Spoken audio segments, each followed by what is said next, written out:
Samsung announced an Android 8.0 Oreo update schedule for its mid-tier phones and tablets, so you may be in luck if you have an older or budget device like the Galaxy J7 or Galaxy A9.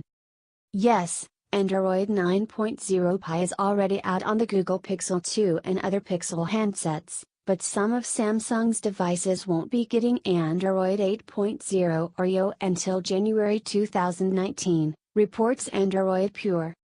Samsung has been notoriously slow at updating its devices to the latest software in the past, especially non-S devices.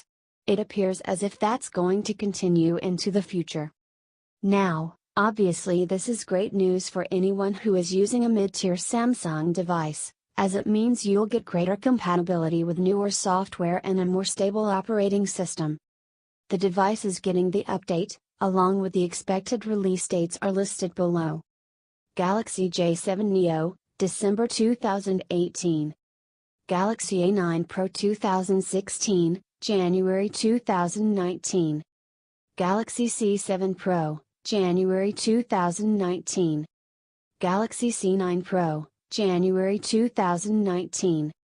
Galaxy J2 2018, January 2019. Galaxy J7 2018, January 2019. Galaxy J7 2017, January 2019. Galaxy On 5 2017, January 2019. Galaxy On 7 2016, January 2019.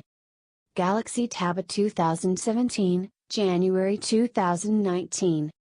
Galaxy J7 Max, February 2019. Galaxy J7 2016, March 2019. Maintain the ranks. One thing you probably noticed about the above list that there are many devices from 2016 that are getting the Android Oreo update. While it's surely nice to have fresh software, you shouldn't count on them getting Android 9 Pie any sooner, if they get it at all. You get what you pay for, and it pays to stay current and go with a flagship device if you want the latest update. Both the Samsung Galaxy S9 are picking up a Galaxy Note 9 launched with Android Oreo without a need to worry about aging software, yet. This is week 1 of Android 9.0 Pie availability. We'll just have to wait and see just how long it'll take Samsung to roll the latest operating system to its sprawling family of devices.